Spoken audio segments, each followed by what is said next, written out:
it's gonna be Tower of Fantasy because I gotta do part 43, and the next segment of the story was added by an update, I don't know, a couple weeks ago, I guess. So, we're live, so, hey, picture crew.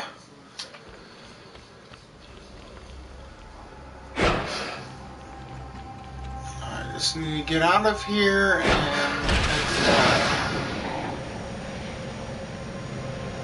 head to that mark.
Wow.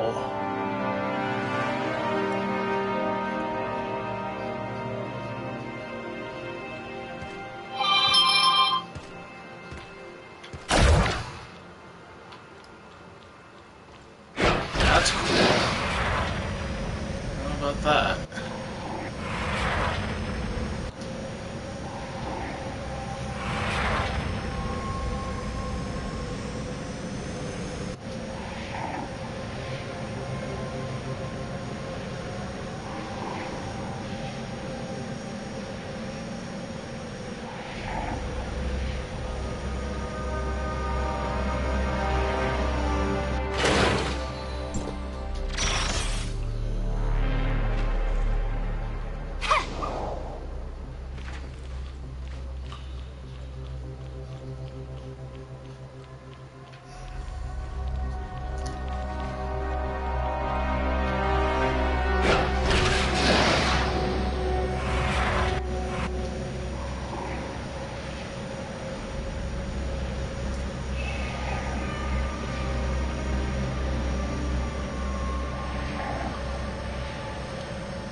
Stand in the back.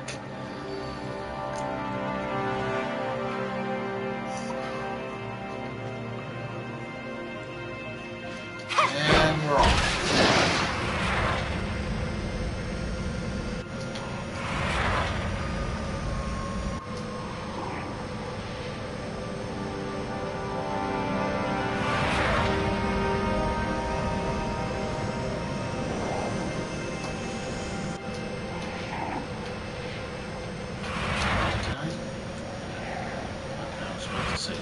Go the wrong way.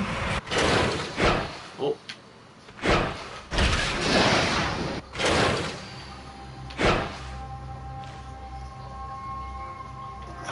Well, I took damage, but I'm A-okay.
I know you need time to think.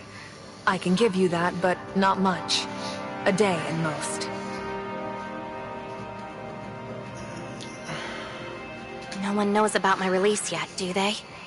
I was just about to take care of that. I'll reach out to my media contacts to clear your name. My assistant Alexander is currently handling the necessary documentation. Tomorrow, the story of the Ida visitor, falsely imprisoned by the Anchor Infinity, will become the talk of Kylo. Please remember to add a line at the beginning of this lead news item.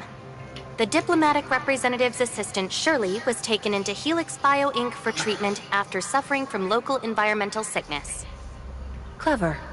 That way, they won't dare lay a finger on your partner. Not only that, if we're going to work together, you must guarantee Shirley's safety. Get her out before the media storm hits. You know, you're actually very similar to Nanto. He made the exact same request of me. Except he was worried about Aglaia. My answer to you is the same one I gave Nanto. I'll do my best to ensure her safety, but if you want a swift rescue, your best option is to partner with me. I understand your position, but we must discuss something more pressing first. Before I left, I made an agreement with Lindsys. If they hadn't heard from me after 7 days, they would retrace my steps back to Ida. But that location is a trap, and today is the 7th day. Now that you broke out, Rafa is going to put the entire Brighton zone on high alert. Even if Lana is running on empty, she's still going to be breathing down our necks. What exactly is going on with this Lana? And how is Rafa using her to control Kylo? 50 years ago, Kylo constructed the Ark space station. Back then, the station's AI was called Noah. After a catastrophic incident aboard the station, Noah's servers were damaged. Then Aglaia Todd rebuilt it as Lana. From that day on, as the space base and mines were constructed, Lana spread through every vein of Kylo society. The Brighton Zone, constructed atop the remnants of the Ark space station, is no exception. So what's going on with your Hope Fleet headquarters? After Kylo established contact with Hykros, Lana soon faced a shortage of computational power. This wasn't unusual. During Kylo's years of rapid reconstruction, Lana often ran into similar shortages. The reconstruction of infrastructure requires the AI's power, but in order for the AI to take over the new facilities afterward, we must increase her processing power. The same logic applies to contacting Hykros and establishing a secure channel.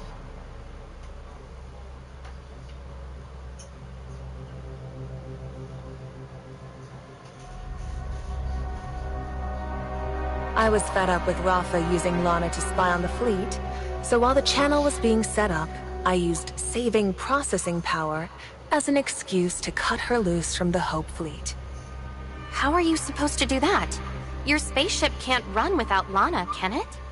Before Lana took control of the spaceship, or when the Kylians couldn't get AI Noah online, how do you think we managed to pilot the spaceship and explore space?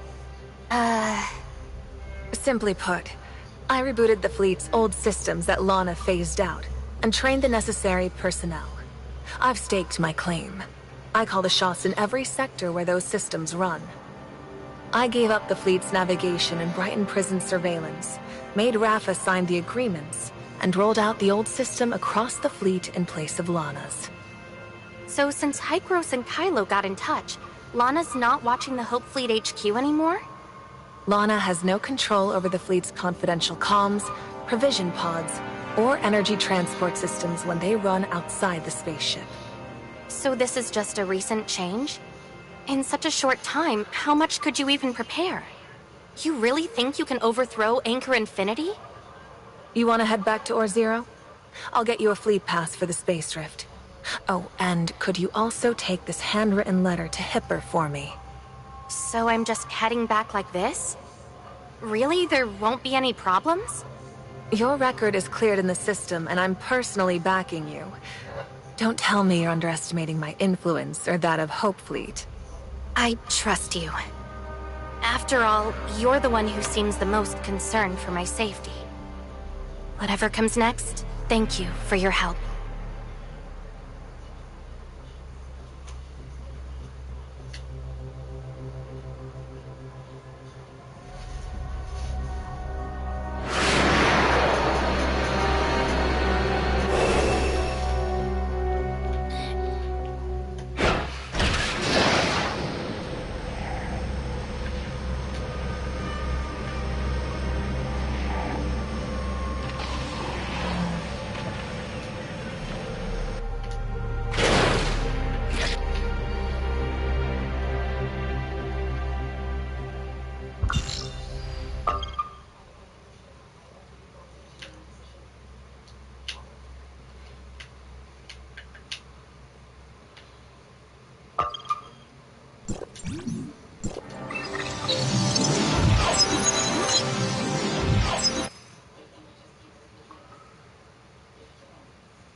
chat. Come on, bro.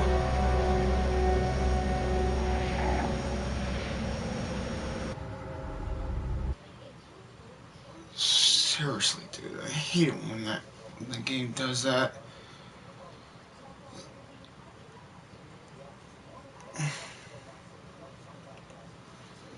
I'll reconnect when I get a chance.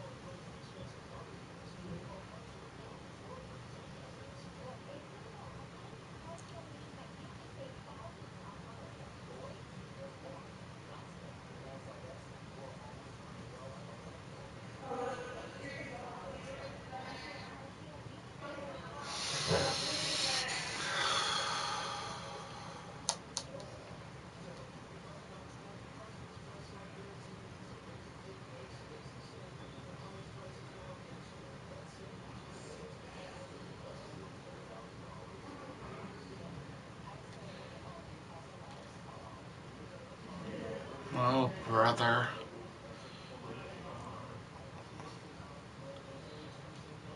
Does he ever come up with new material? I'm just saying.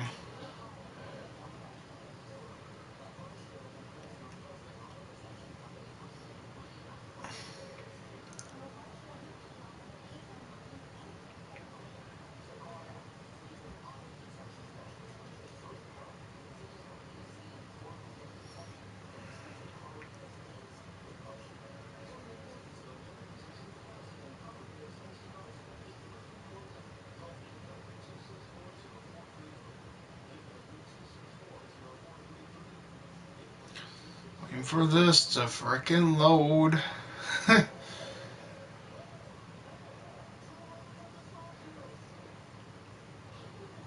At least I got the stuff done on Bleach that I needed to get done. I don't have to frickin' worry about that frickin' banner going away.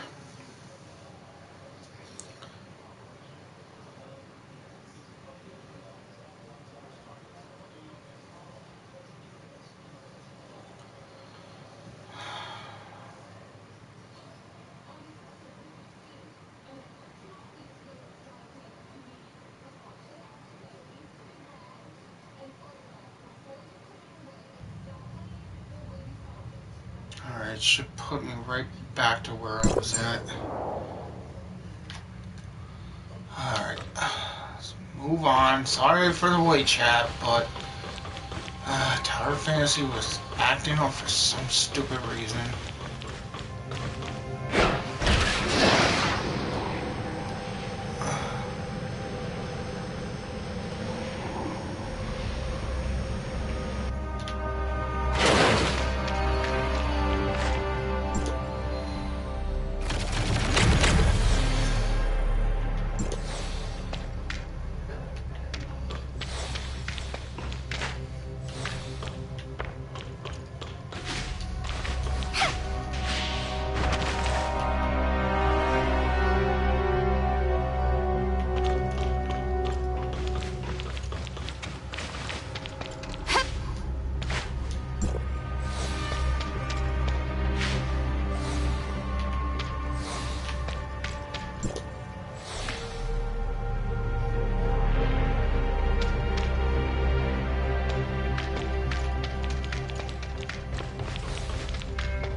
That much.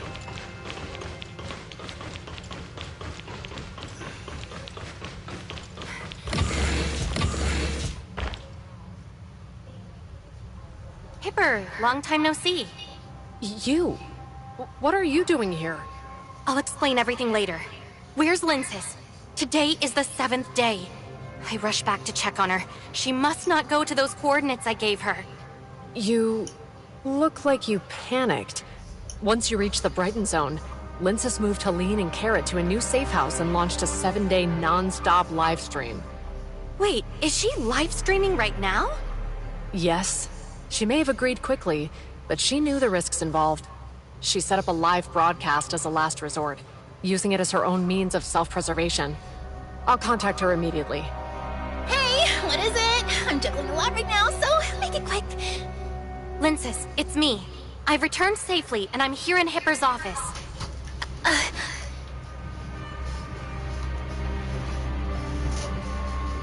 How did it all fall off? Are you dozing off on me? Where should I pinch you this time? Is that really you?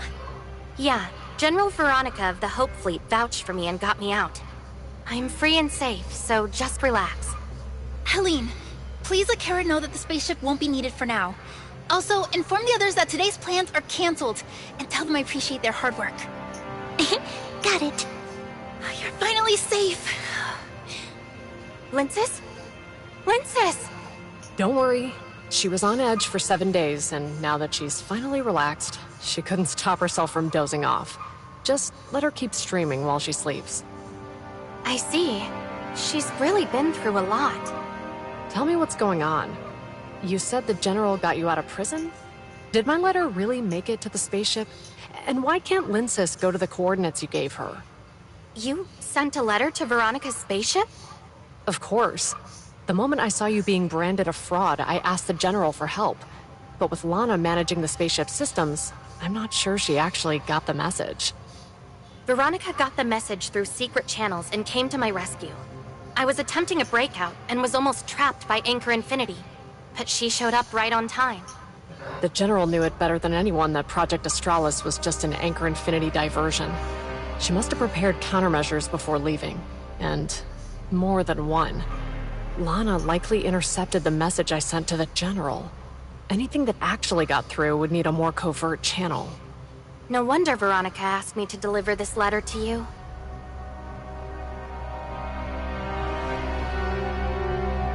Let me guess. She wants you to convince me to work with her? I suppose so. More specifically, she wants me to be totally honest about everything, and she expects that after hearing it all, you'll be ready to trust and support her. All right, let's hear it. Honestly, I've said most of this before. The Hope Fleet isn't just searching for a new home. From a human standpoint, it's about probing the limits of the universe. We don't care about homecoming or exploration faction. Anchor Infinity's the one dragging us into these disagreements. Whatever life the Kylians want, the Hope Fleet will help make it happen. Exploration once carried humanity aboard the distant beacon to Ida, allowing our civilization to endure. The Hope Fleet upholds that legacy. In any part of the cosmos, humanity must never cease to explore the unknown. At this level of exploration, with Kylo's resources as they are, you just can't afford it, can you? Anchor Infinity has stalled Project Astralis for years, and we've had enough. Hykros are all scientists. They'll surely grasp the importance of this objective better. Are there many people in the Hope Fleet who are like you? All about exploration and indifferent to whether the Kylians go back to Ida? Of course. The General spent over 10 years meticulously building her reputation. Many mid-level officers, myself included, have been her supporters since our academy days. After the spaceship disaster, Figured he would did they agree assign you with to that. Ore Zero as part of Veronica's plan? As you know, Kylo suffers from unpredictable space-time turbulence. Pirates, desperate for cover, risk navigating it, while Anchor Infinity and the fleet only take the safest routes. The stable patterns of space-time turbulence on the Nova Path become easier to spot when they shift. Still, the Asher ran into a spaceship disaster along that route. This much computational error can only mean one thing. Lana is dealing with an unprecedented shortage of computational power.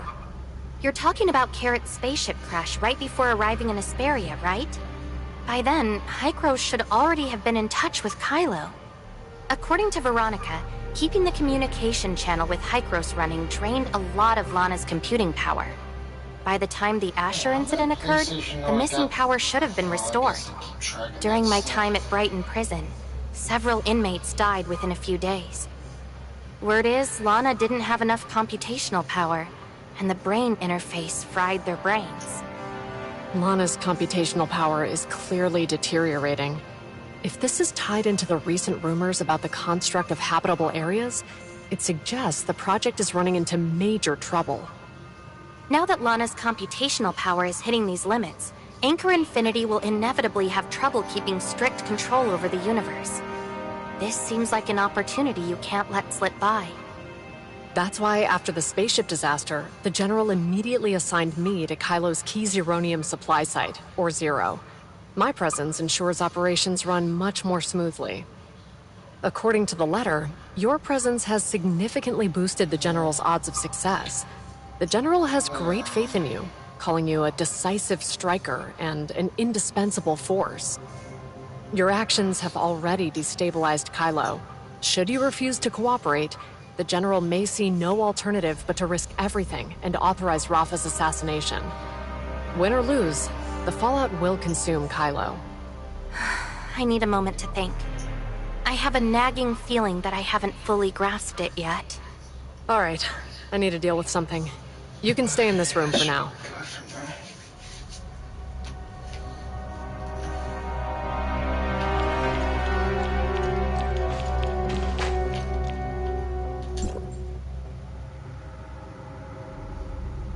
Have you made up your mind about partnering with Veronica? I've thought this through, and cooperation is essential. Given Rafa's stance toward us, we need to handle him before pursuing anything in Kylo. But before that, we need to ensure Shirley's safety. You clearly don't trust Veronica. No, it's because I trust her that I'm wary. Her abilities, ambitions, and strategies are top-notch. But it's people like her who are most likely to make decisions that put others at risk. Veronica's main goal is taking down Anchor Infinity and securing Lana's route access. Against that, how concerned do you really think she is about Shirley? If push comes to shove, she wouldn't pick Shirley. But try not to worry. I haven't had a moment of rest since arriving. Helix Bio Inc.'s machines are incredibly handy. With them, I've optimized Shirley's human-machine loop, so she can now bypass space-time turbulence interference. You weren't discovered by Lana, were you? Ever since you broke free, Lana's computational power has been fading. She can no longer study Shirley, and is left with nothing but a rudimentary brain interface prison. What's happening with Shirley now?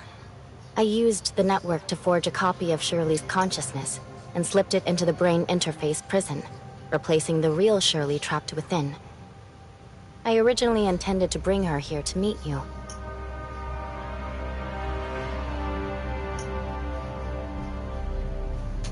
However, after learning your plan, she decided to remain in the Helix Bio Inc.'s laboratory, both to assist your efforts and to ensure that the replicated Shirley consciousness would not be detected.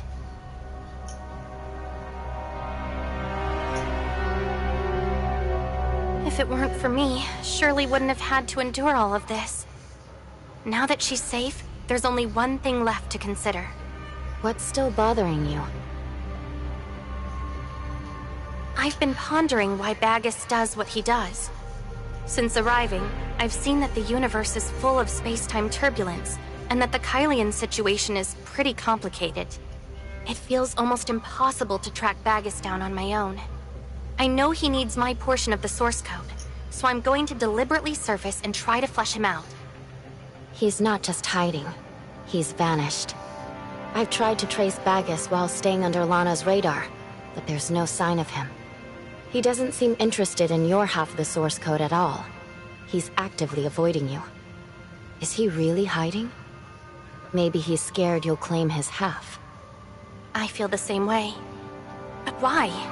I thought he wanted my half of the source code to open the hyperspace gate and welcome the master he spoke of. He's in Kylo. How is he supposed to open the hyperspace gate? There's no Tower of Fantasy or Gestos, and he only holds half the source code. Could it be here? Thanks to the Ore Zero samples from Shirley, Hykros has already demonstrated that Zeronium and Omnium are one and the same.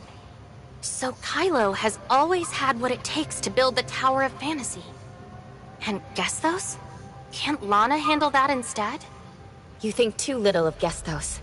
No, of me. I'm an evolved, dimensional quantum supercomputer powered by Omnium itself. Lana and I aren't in the same league. Even if Kylo had an Omnium reactor, she still couldn't start Origin Resonance, much less open a hyperspace gate. If she were a dimensional quantum supercomputer, I couldn't have appeared here like this, and I certainly wouldn't have been able to help you escape. Let's think about it from Bagus's perspective. If he wants to get the hyperspace gate running, the Zeronium device in Kylo could be adapted into an Omnium reactor. The dimensional quantum supercomputer he's missing? It's going to have to be Lana in the end. Lana's been short on computing power for a while now. Every Kylian we talked to said it's not normal, and it's been this way since Carrot's spaceship disaster. So you think Bagus has been quietly upgrading Lana ever since he came back to Kylo with the source code? Some of the servants he commands inside the network are scientists studying Omnium technology. According to Grey Fox, outsiders see it as a relic perfectly frozen in time. Bagus must have had multiple objectives in entering the network. In addition to acquiring the source code of the Perfect Authorizer, he may also have obtained the technical documentation from Gestos' past upgrades. The closer you get, the more nervous he becomes, racing to finish Lana's upgrade. The prison's brain interface is already surging with extra power. If these threads are really connected, then Bagus isn't simply a Kylian who linked into the network through a brain interface. He must have strong connections to Rafa and Anchor Infinity as well.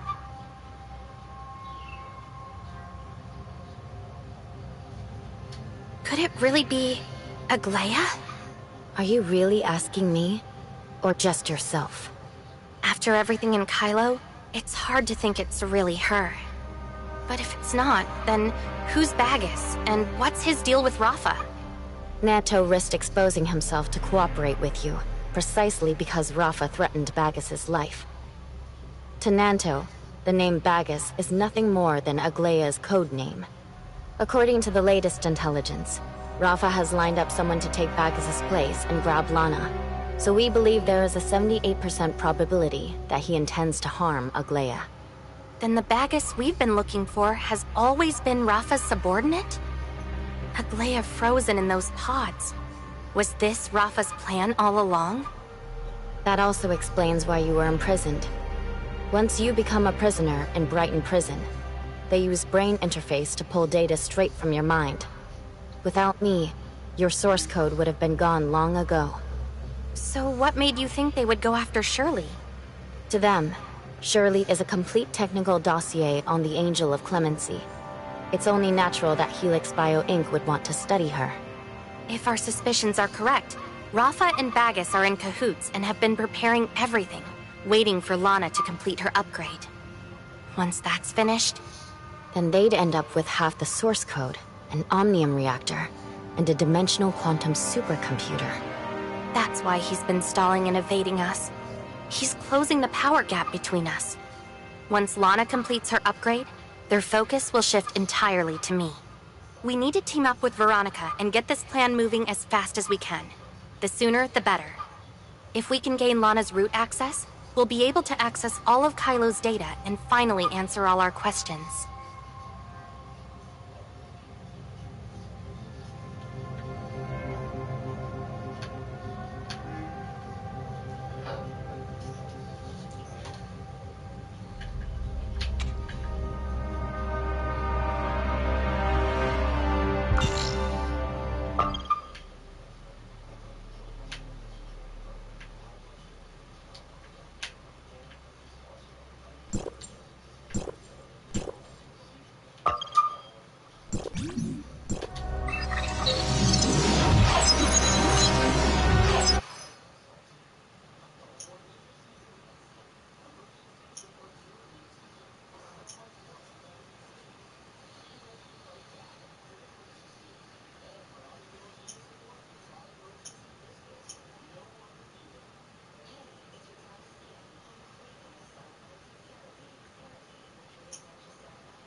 You finally figured it out? That was faster than I thought. Before we start working together, there's something I need to ask. Go ahead. Have you or Nanto looked into why Lana's computational power is so low? Ah, that's your worry. When Lana's computational power dips, it usually means she's either performing system upgrades or that Anchor Infinity has initiated another large-scale project, like discovering a new mine or designing a spacecraft. After cross-referencing my intel with Nanto's, we believe Lana's current shortage of computing power is connected to the Anchor Infinity's secret new Project Ark. New Project Ark? What's that? What else do you think? A new human habitat. I remember Hipper talking about this before I even arrived in the Brighton Zone. Rumor has it that Anchor Infinity is constructing new habitats. I've been hearing about it since work on the passages began. I suspect it's just surface-level work preparing for your arrival. What's your evidence? Do you have proof this habitat project doesn't exist? All of the Kylian habitats were discovered by the fleet. If this project is consuming that much of Lana's processing power, it's likely a large-scale habitat, enough to sustain at least 500,000 residents. However, in the Hope Fleet's navigation log, there are no habitats of such magnitude capable of terraforming. Do you want to hear what I've been thinking? You've got my attention. I suspect Lana is undergoing an unprecedented upgrade. Tell me, how much do you know about the explosion 50 years ago? Keep it short. I flunked history class. The explosion 50 years ago was a man-made accident triggered by Gestos, a dimensional quantum supercomputer. A normal AI cannot be classified as a dimensional supercomputer. Only those with special technical upgrades qualify. Gestos was successfully modified by humans using Omnium technology. You think Lana's tapping Zeronium for an upgrade? So, about Zeronium... It's Omnium, right? So you knew all along? I don't think it's a secret to Kylo's technical staff. It's just that Kylo isn't ready to face it. So they only call it the similarity of energy fluctuations. I thought the Kylians were kept in the dark. As I just said, only the technical workers know about this. The average Kylians have no idea how Zeronium works, so of course they wouldn't know about it. So how do you know that? My dream was never to be a commander or a captain. Hipper and I... were different. I studied spaceship design at the NOVA. So how did you become the commander of the Hope Fleet? I initially worked in the fleet's engineering department. At that time, Anchor Infinity was poised to absorb Apex and had begun to interfere in the internal affairs of the Hope Fleet. One day, while I was drafting blueprints for a new spaceship... You designed the blueprints? I detect a hint of mockery in your voice.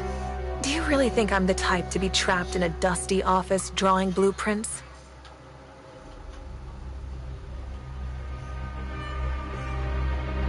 Certainly not. I can't blame you for not realizing. After so many years, I've long forgotten where the blueprints I drew are gathering dust.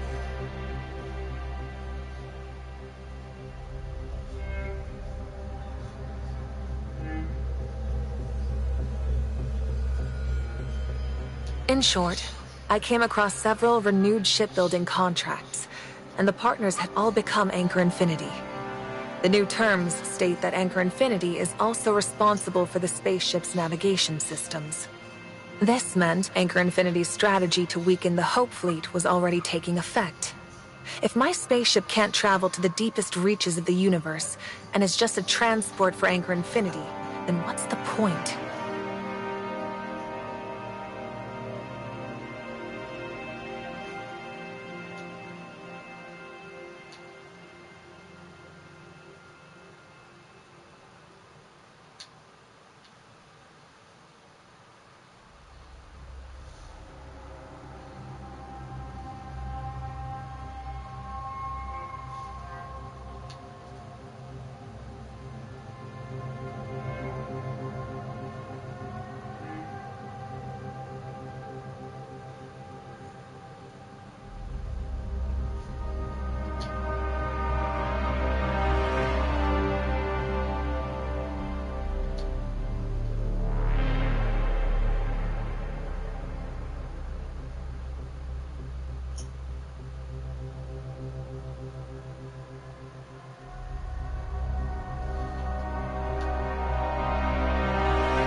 Greetings, Mr. Rafa.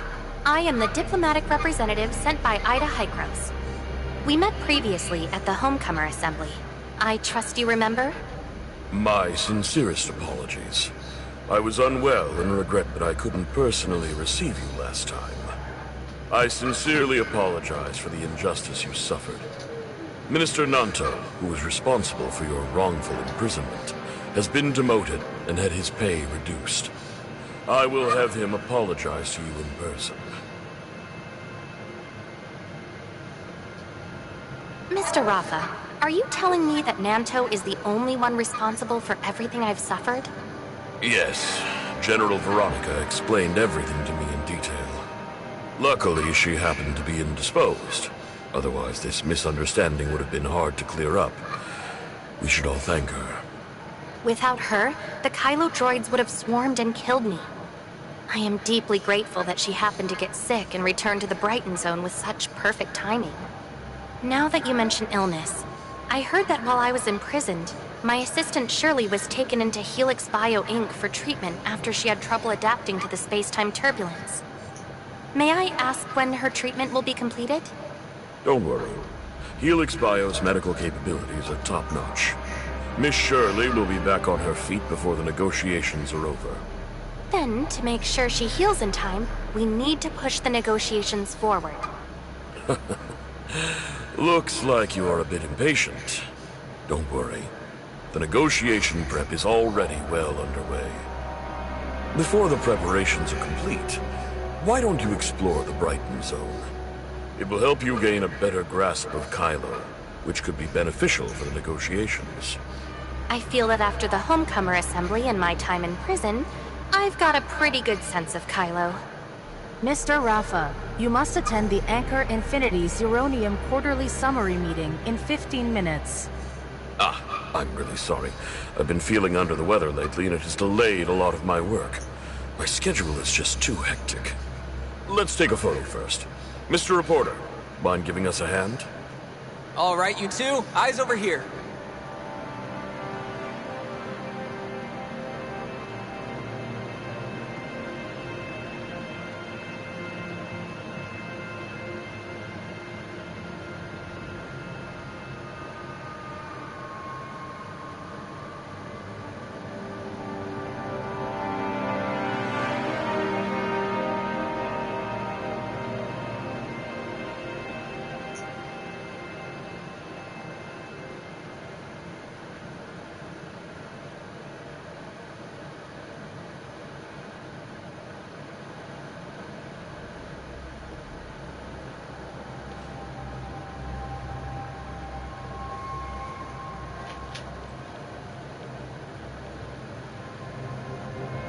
You never cease to amaze me. You've driven Mr. Rafa right to the edge, and now he's ordered me to deliver next week's negotiation schedule to you as soon as possible. At most, I'm merely a megaphone. I make it impossible for him to feign ignorance. Cornering Rafa is the Kylian people's shared desire.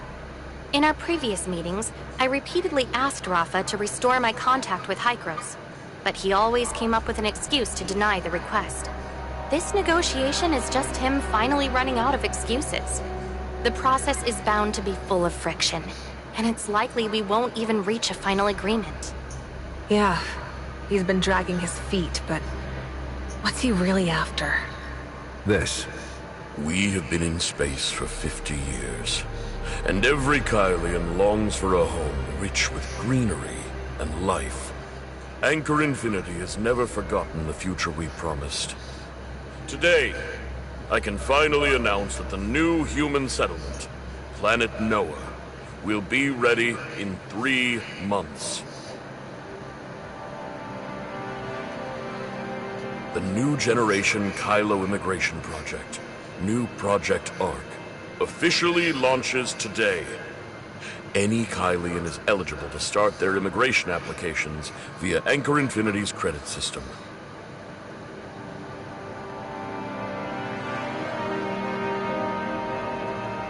Planet Noah will be governed by the artificial intelligence Lana, and a new generation of humanoid droids. No one will need to bear the heavy burden of production, and the Kylians will achieve true liberation. On Planet Noah, you can let Lana handle everything and enjoy complete freedom. The first batch of immigration quotas. Has Lana's upgrade finished? Not yet. According to the intel, Lana's upgrade is also part of the Planet Noah transformation project. The recent computing power shortfall was probably diverted to push Planet Noah toward completion. About that fancy dimensional quantum supercomputer idea you brought up, I think it's the wrong direction. If the target of the transformation is Planet Noah, a lack of computing power isn't surprising. So it takes until today for you to mention that the habitat in the new Project ARC is Planet Noah. You hid key intel from me. You've got it wrong. I've heard of Planet Noah's transformation plan, but there's no proof that the habitat in the new Project ARC is Planet Noah. No sane Kylians would think Planet Noah is the next big habitat.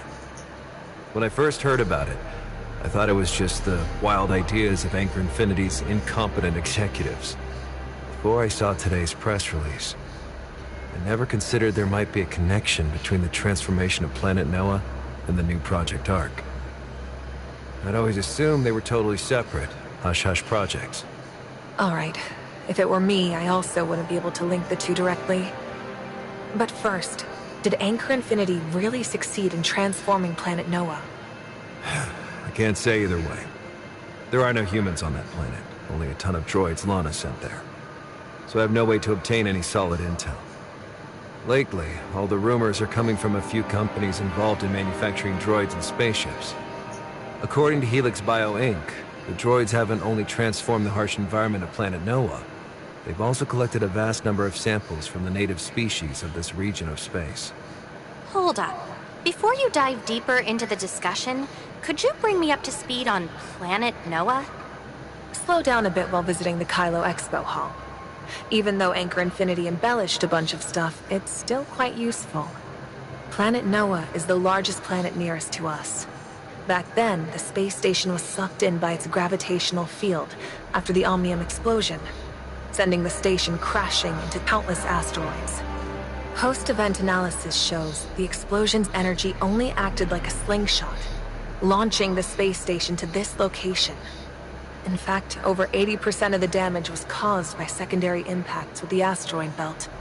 The Kylians initially intended to move to Planet Noah, but they discovered that the area was not only rife with space-time turbulence, but also an astral hive stronghold. With no other choice, they had to modify the space station. So the Kylians have been transforming Planet Noah for 50 years? If only we needed time, things would be easy. Space-time turbulence and astral hive have always been the toughest nuts to crack for Kylo's scientific community. Any research outcomes in these two fields almost always come with a deadly price. But I still can't figure out what exactly makes transforming Planet Noah so difficult. Space-time turbulence has always been Kylo's biggest headache when it comes to space exploration. But for the Astral Hive, the turbulence is like a nesting tunnel, a natural habitat. Planet Noah is swamped with space-time turbulence and home to the Astral Hive. Given the Kylians' current understanding of space-time turbulence, trying to mess with it would be a death wish. To prevent the Astral Hive there from using the turbulence to launch sneak attacks on human settlements, Kylo burned through vast amounts of Zeronium and other resources to wreck that barrier visible to the naked eye. So you suspect the new Project Ark didn't really transform Planet Noah? Bottom line, transforming Planet Noah and carrying out a mass migration are impossible. Rafa is essentially leading all the Kylians straight to their doom. Let's not overthink it. His public immigration plan might just be a tactic to manage the public opinion against me.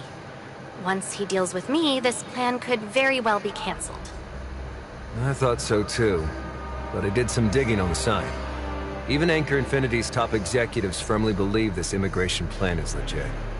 In fact, many high-ranking officials are plotting ways to tamper with the immigration application function of the credit system so that they and their families get first dibs on moving. Something's definitely fishy. Why not check in with our most enigmatic prisoner? Is it him? If we want to get to him, we'll have to bring him to the brain interface. Maybe they teamed up to save him back then for this exact moment. Who do you mean? He's the old man who lives alone in a small room and has forgotten who he is. His real name is Krog Hans. He's Lola Han's adoptive father. He's still alive? The records state that he is indeed dead, but the body belonged to another inmate. This ruse was orchestrated by General Andrea and Asurada. Andrea? He's my father, and the former fleet commander. Anchor Infinity took advantage of his retirement to seize control of Brighton Prison. That's why he made me swear to protect Krog Hans at all costs. I took back control of Brighton Prison partly for Krog Hans. My father said that if I want to take down Anchor Infinity, I'll need to use his influence. Even if the real Krog Hans is still alive, does he have a clue about the new Project Ark? And I saw him in prison. He wasn't exactly lucid. So, if we want to squeeze anything out of him, we'll have to risk connecting him to the brain interface.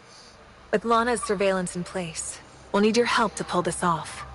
Krog Hans, if I remember correctly, he was No. He was the first leader of the Icarus Legion. If he's really alive, that'd be a major deal for the Kylians, wouldn't it? Well, at least for Carrot, this won't be a trivial matter.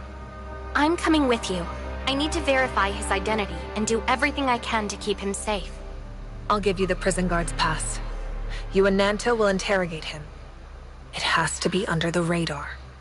The prison is Lana's territory. And you know what to do.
For his safety, I've already administered Neurocom. You can start now. What should we do? How would I know? How did you fool Lana's medical monitoring system to bust out of prison? I'm curious. How do you use the brain interface to interrogate criminals? All we need to do is tell Lana what information we need. She'll find a way. But obviously we can't rely on her right now. Which is where you come in. All right. Could you please step aside for a moment? Looks like some kind of tech secret from Hykros. Alright, I'm going to rest next door for a bit. Come find me when you've got results.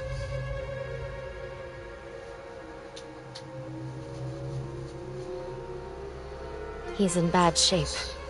Even inside the brain interface, there isn't a way? It'll be difficult if you try talking to him directly, but I can sort through his remaining memory. Maybe we'll find something. Can we confirm his identity first? He's really Krog Hans. I saw the founding members of the Icarus Legion, and a teenage Lola Hans. He also saw Veronica as a child, Aglaia all grown up, and an elderly Acerada. And little Nanto, face covered in ice cream. Stay focused. Let's be on the lookout for memories related to Planet Noah and the new Project Ark. Age has caused his brain and its functions to deteriorate. With his years of brain interface torture, his accessible memories are in complete chaos. The human brain isn't a search engine. You can't just input keywords and expect to immediately find answers. What can I do to help? Ask him about something pleasant. He'll calm down, and then you can gradually bring up more important questions. That makes it easier for me to discern.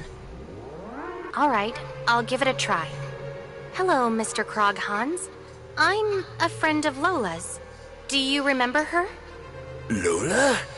Where did you run off to, sweetheart? Luigi's whisked you away on another of his chaotic escapades, hasn't he? Very interesting. Wait. I'll have to whip him into shape. I warned you about this. He can't keep dragging you into his messes. There was a huge bug. Bugs! Bugs! Queen Zeno is swarming the port side, and the damn particle cannon's empty. We need to prepare the escape pods. You go first. It's okay, Dad. It's me, Lola. Uncle Luigi drove off Queen Zeno, I promise.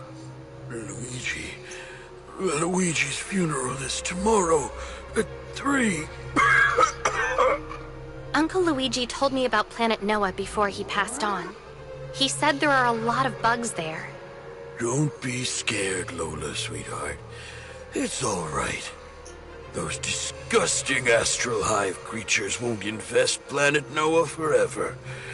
Humanity will prevail, sooner or later. How?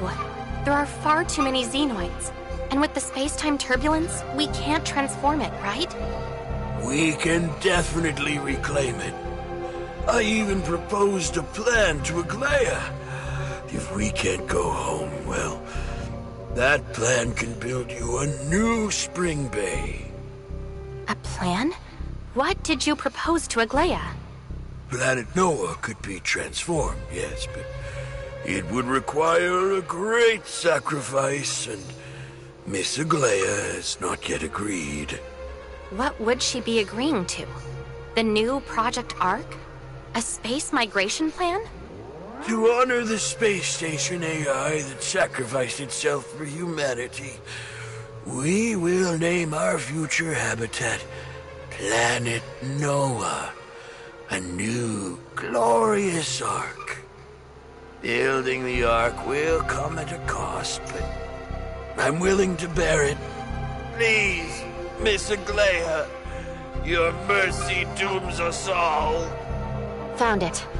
I'll take over. He needs to rest after his mental strain. He has few relevant memories left. It seems that only residual, edited shards remain, likely for the sake of confidentiality. In short, I found a conversation he had with Aglaia. It's 3, maybe 4 years after the explosion wrecked the Ark space station. Krog Hans requested that all forces be immediately mobilized to develop and transform the nearest planet. Planet Noah.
I do not want to... Oh, brother. Did it fucking again, dude.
Keep it up.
Hipper, you and the Hope Fleet aren't actually setting traps to catch people again, are you? What's wrong? Isn't that Nanto? What is he doing here? And now that you and Aster are here, can I still slip away? I don't know. I just received General Veronica's orders and rushed over. I came here because the General's orders said the Hope Fleet's secret operation might require Ravenport's ships. A secret operation? They're not really planning to capture me, right? Don't worry. These are the General's direct orders. They're different from the previous pirate clearing missions. And if Nanto is here, that means General Veronica considers him one of her own.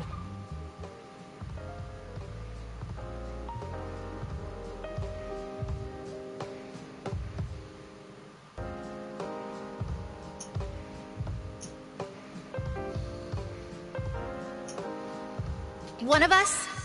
How is he any sort of one of us? Maybe he's one of you? There's no way I'd include myself in that. I'm curious. What brings you here? I came because I got a message on the Wednesday crew internal line. Only our people are supposed to use it? The captain was supposed to come herself, but as her mother, as her guardian, and as the first mate of the Wednesday crew, I'm here in her stead. We're probably gathered now for Anchor Infinity's new project arc, huh? I've seen the plan. No one's even breaking a sweat. And Anchor Infinity thinks it's brilliant? Please. It's still all coming from Aura Zero mining. Rafa seems eager to get this plan rolling. It's probably got something to do with the diplomatic representative, too. Everyone's here. Oh, you're finally back! I was worried sick when you were captured. I didn't know whether to break you out or go live and put on a show! I'm grateful for all your hard work, Linsis. Welcome back. I'm just glad you're safe. Speak of the devil, diplomatic representative. Were it not for your recent actions, I'm afraid we would not be in our current situation. All thanks to General Veronica. Without Hope Fleet approval, I wouldn't have gotten out so easily.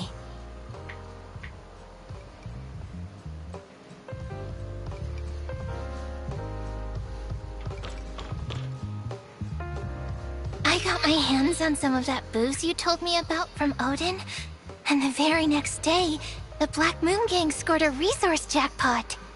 That's why they say the Gungnir never misses, right?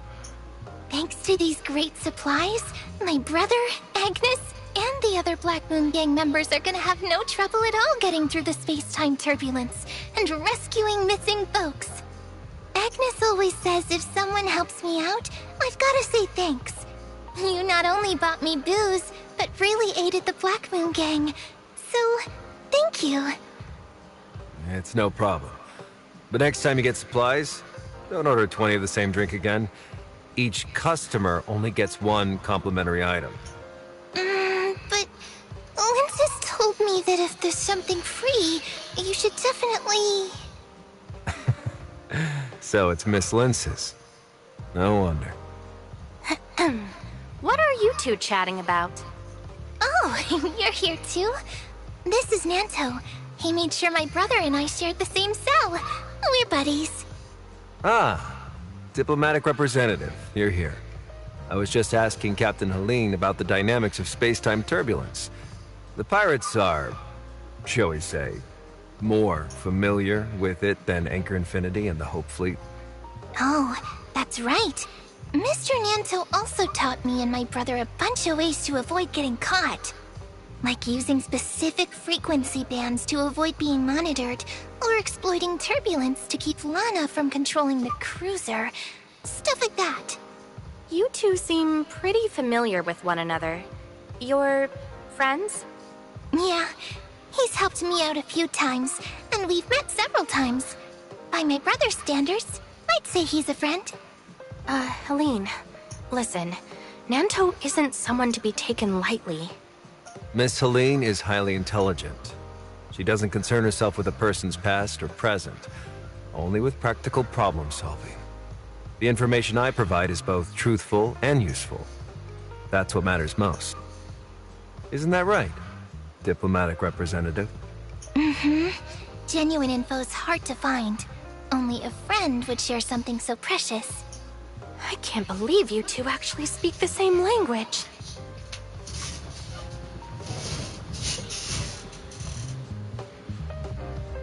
Wait, even Veronica is here? It seems everyone has arrived. General Veronica. At ease. I appreciate everyone making it here while staying under Lana's radar. I promise your efforts will not be in vain. Aren't you the damn commander of the Hope Fleet? The one who threw me in Brighton Prison? The top of the bounty list. Hello, Captain Helene. I've heard quite a lot about your research into space-time turbulence, so I asked Nanto to bring you here to assist me. Did you have Nanto slip those explosives to my brother so we could break out? To be honest, that was Nanto's decision alone. While I was in charge of the prison, however, I did tell the guards to take it easy on you. Ease your suffering a bit. Yeah, prison food's not bad. And the folks were real nice and talented. Other than there not being dolls and them not letting me use the dream house, there's not much wrong with it. Well, in that case, you don't seem too morally compromised. And you're pretty strong. You might just be worthy of respect. You call me a liar every day, but suddenly she's the one worthy of respect? I really can't tell if you're being serious. You know I'm not good at all this, and I feel like you're being confusing on purpose. To bully me or something. Those are just stupid jokes. It's not my fault you can't tell what's serious and what isn't.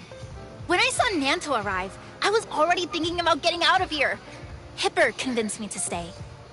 Now that General Veronica's here, it's way too late.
First Mate Linsis, don't lose heart and don't be scared. I asked Nanto to contact you and Helene because we need your help. Nanto? How could he have contacted us? You must be mistaken, or... Did you take over Odin's Tavern? The underground pirate radio station at Odin's Tavern is an independent, encrypted server. Even if Anchor Infinity controls Lana, they can't control the station. Wednesday Crew, the one you're with, was originally the Icarus Legion, sponsored by Apex. I'm Aserada's foster child, and after his death, I secretly inherited the radio station. Bullshit! You really expect me to believe that? Linsis, I know this is hard for you to believe, but it's true. Just ask the diplomatic representative. It's true, really. I didn't believe it either at first. Scorpion proved it when I was in Brighton Prison. Laurent was originally tasked by Nanto to rescue Granny Lola, but he got a little too ambitious. A rescue mission became murder, inciting the pirates against the fleet. I'm still not convinced.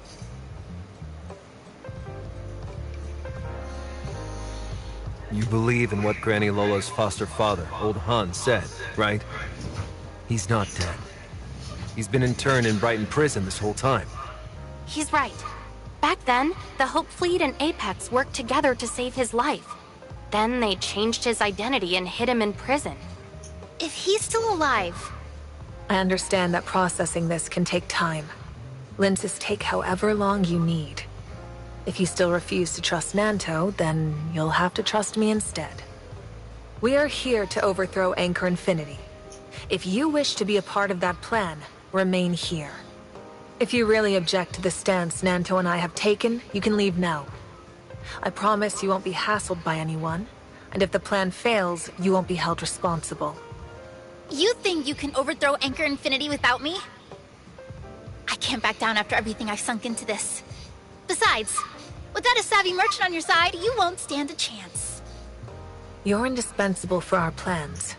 That's why I specifically told Nanto that you must be the one to represent Wednesday Crew. What's the plan? Spill it. It seems everyone's in agreement, so I may now discuss Project Anchor in detail, along with each of your responsibilities within it. As you know, Anchor Infinity relies on Lana for comprehensive surveillance of all settlements not affected by space-time turbulence. Our plan is to surround and seize the Brighton Zone on Negotiation Day. The fleet systems all depend on Lana.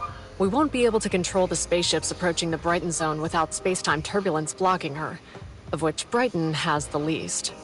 So, our fleet will assemble on the outskirts of Brighton Prison, the only area of space-time turbulence in the Brighton Zone. There's our cover. But even if we reach the prison perimeter, we'll still have to breach a ton of security. How are we supposed to do that? An extra-large space rift. I quietly set up its activation anchors along Anchor Infinity's approved route in the last long-range exploration. The outermost anchor covers the wood belt. The wood belt is both covered by overlapping space-time turbulence and spacious enough to accommodate our ships.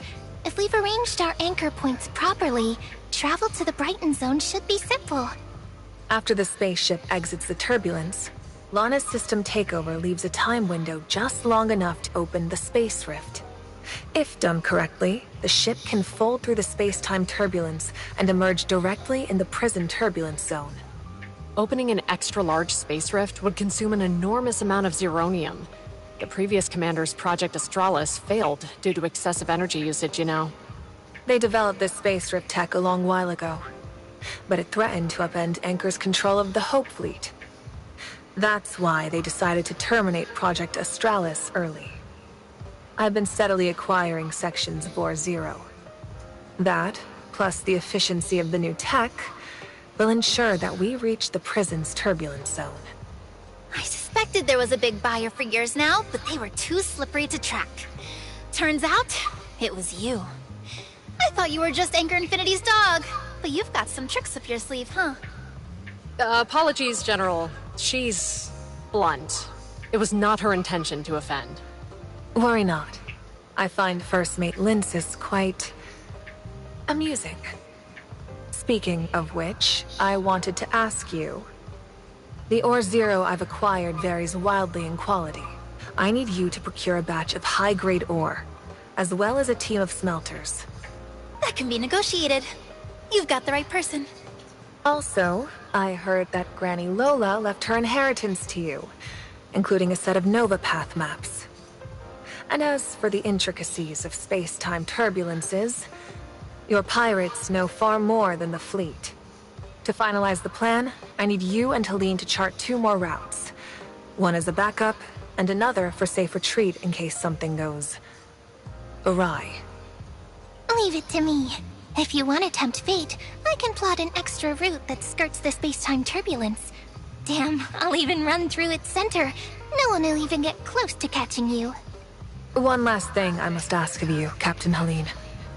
Your Black Moon crew is quite adept at navigating the turbulence. If anything goes wrong, we may need you to pilot the spaceship and relay messages. That shouldn't be too big an issue. I'll need to talk with Agnes before I can tell you for sure. Next is preparing the spaceships and personnel. Hipper, Aster, you haven't forgotten what we discussed at the Academy, have you? Of course not. For the future of the Kylians, to explore the stars. For hope and... All right.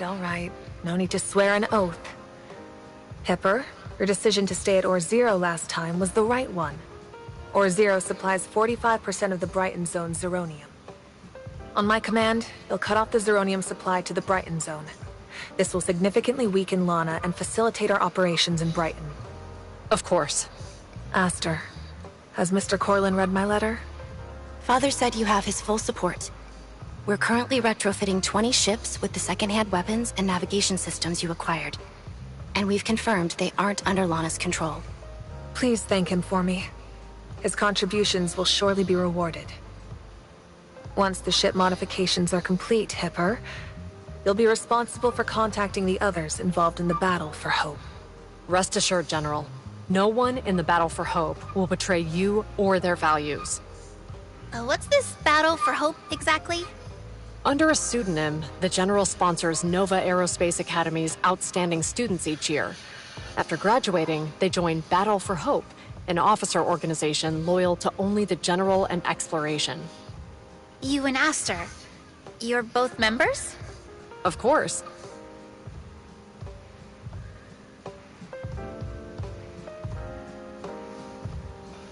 Those are the peripheral tasks. Hipper, you're well acquainted with Aster and Lynsis, so I'll leave the planning and execution to you. Nanto, diplomatic representative, let's discuss the rest in private. Before we finalize the remaining plans, diplomatic representative, I need to know one thing.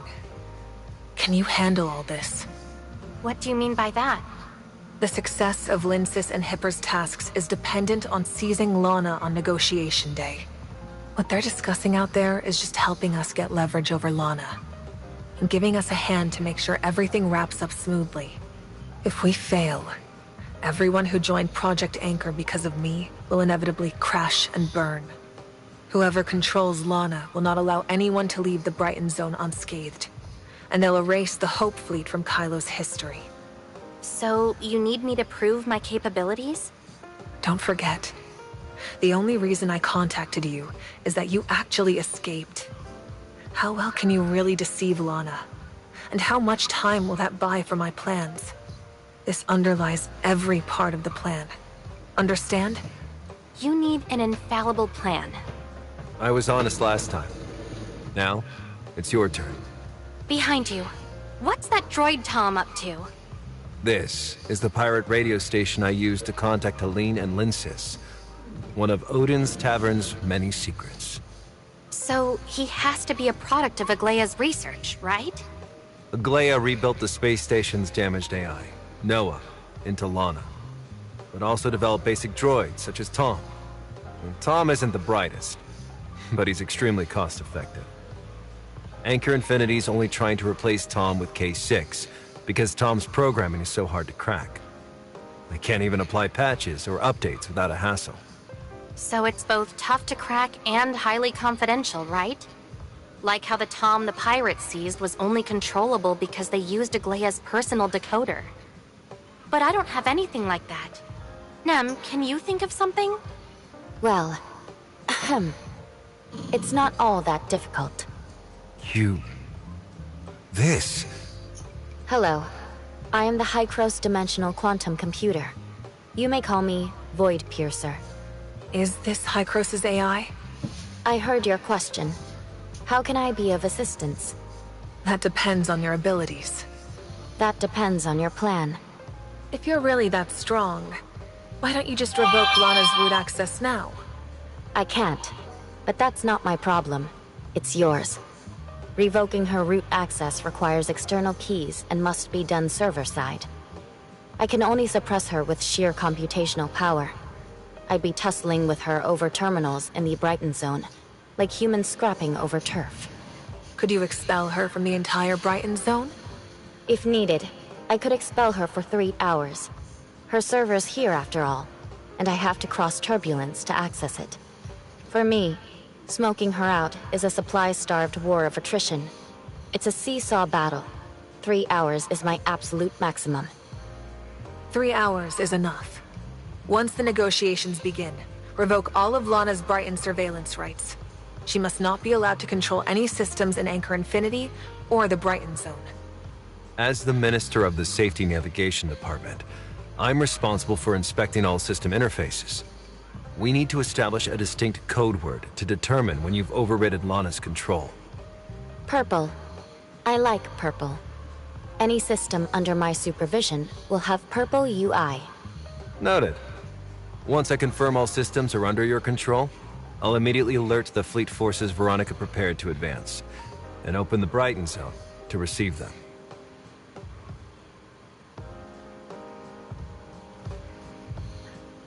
What about the rest of Anchor Infinity's forces? The Brighton Zone relies heavily on droids. If their systems are taken over by Void Piercer, they won't follow Anchor Infinity's commands.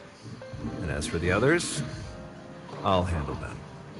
Everyone has weaknesses. For most, they're tied to self-interest. The rest are At the very least, scared of death. Trust me. No one in Anchor Infinity is unafraid to die. That's not bad. We just have to worry about Lana's root access. How do we get that key? And where's the server? Only Rafa is privy to that. And since only you and Veronica can take part in the negotiations, it's up to you to discern. You just said Anchor Infinity doesn't have any fiercely loyal types. Even Rafa? I wondered the same. Of course he's scared of dying. That's why he's managed to survive this long. What do you mean by that? Of Anchor Infinity's many businesses, Helix Bio is special. Which is why you've met with, of all people, Mr. Joe Hamilton of Helix Bio. Helix Bio's importance stems from Rafa's fear of death. A brush with Starstone Syndrome left him with some complications. He's kept up substantial funding to Helix Bio ever since. If that's the case, dealing with him should be a breeze, right? Naturally, he's afraid of dying. Just like everyone else. But threatening him with death to hand over Lana may be less foolproof than you'd think. You mean, what if he values Lana more? Lana does represent the power to rule Kylo, after all. If we can't get that key, then we have 3 hours to find the server and destroy it. Don't you think this is a little optimistic? What if we can't find the server? What if it has backups? I'll do my best to uncover the server's location before the negotiations begin. And if we haven't located it after 3 hours, we'll cut off all Zeronium supplies, halt all spaceship movements, and sever the connections between the Brighton Zone and the outside world until we do. Logically, Lana's server should have a backup power source. If the power supply is cut, the backup would automatically kick in, theoretically revealing her location. If you can't find the key, destroy her servers and rebuild them, so I can temporarily seize the Brighton Zone. I'll find the key. Thank you for your concern, Hykros. Let me lay this out. On negotiation day, Nem will create a 3-hour Lana-free window. We'll use that to take control of the Brighton Zone, then force Rafa to comply. In the best-case scenario, Rafa cooperates and hands over the key, we locate Lana's server within 3 hours, and we use the key to rewrite Lana's root access. The worst-case scenario is Rafa refusing to cooperate. We'd have no key and no way to locate the server, leaving us no choice but to shut down all power and seal off the Brighton Zone. We'll need to locate Lana's server and destroy her, then rebuild it for Voidpiercer. But I worry. What will Kylo do before the server is restored? Best to avoid the worst-case scenario.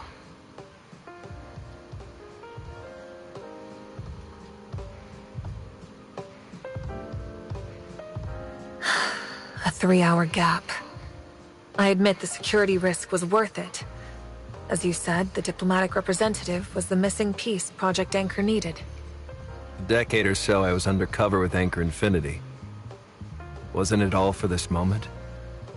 This is our one chance. If we just ignore this, then we've been sacrificing ourselves for nothing. The risks are negligible considering what the diplomatic representative is bringing to this project. The resources, the success. You finally stand where I once stood. You mean? 2 years ago, I took a substantial risk inviting you to collaborate on Project Anchor. Risk? You were more than confident back then, General. You laid out 10 years of pirate clearing data just to force me to admit that I'd been paying lip service to Rafa and protecting Wednesday Crew. The prison is packed to the brim, but the pirates are like a hydra. The more you cut off, the more grow in their stead. Wednesday Crew always manages to survive, and the homecomers eliminated always match Lana's calculations. However, these only confirmed my suspicion that someone in Anchor Infinity was protecting the homecomers. What convinced me that this protector was you went back far longer. What joke are you trying to pull, General? At a dinner at Acerada's, you made your first public appearance. Apex's unflappable heir, just 12 years old, trying so hard to maintain composure. General? You fooled everyone. Everyone but me, that is. I was standing right behind the podium.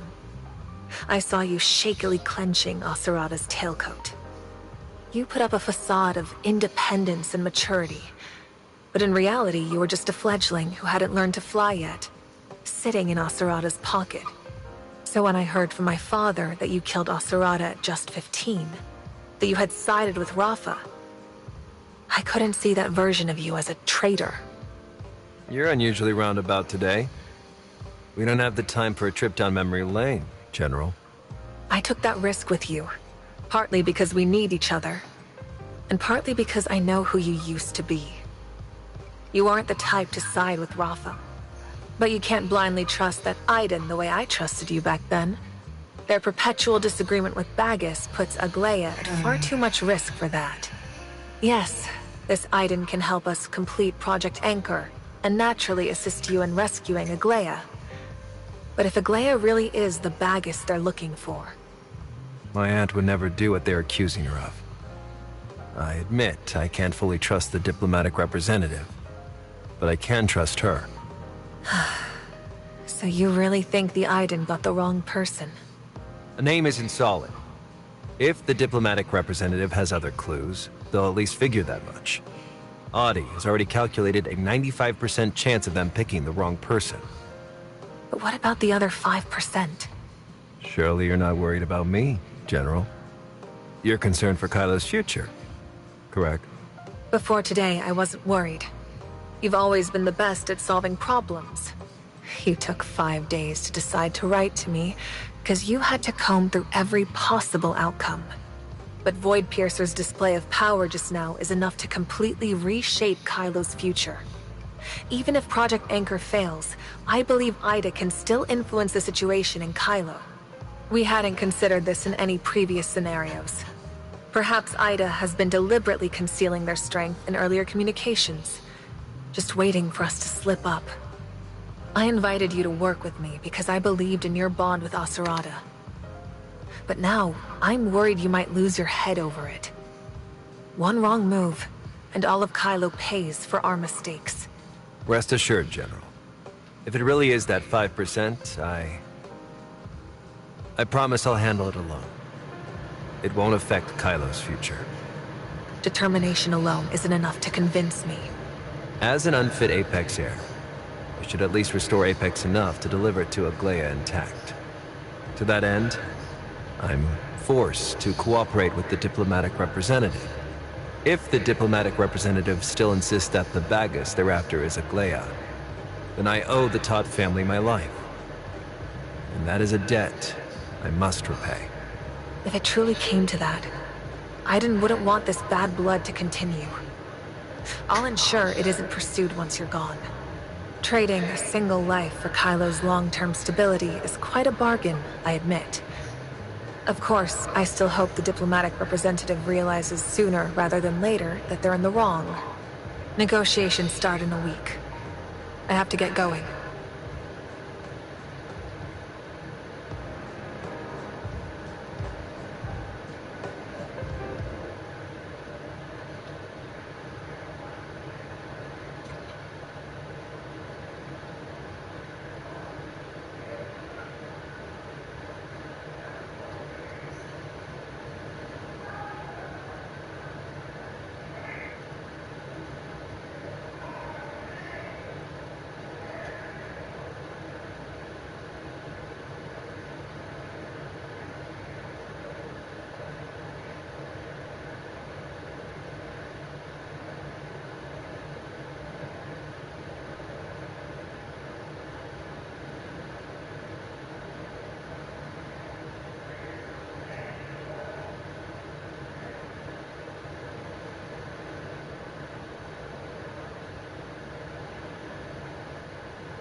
Are you nervous? What? It's a press conference. The last time you attended one with Nanto, it ended less than pleasantly, shall we say. Calling it less than pleasant is a bit mild, don't you think? It was clearly arranged by Nanto on Rafa's orders, but people assume it's my mistake. But this time, I'm not letting anyone pull my strings. It sounds like you've prepared a splendid speech. You will surely introduce Ida beautifully, as it deserves. Do you really like Ida? I've never lived on Ida. My memories of it pull from fiction. Even the homecomers most eager to find Ida are merely searching for a fantasy of it. Ida is, well, at best, a vague symbol of nostalgia. Just what are you trying to say?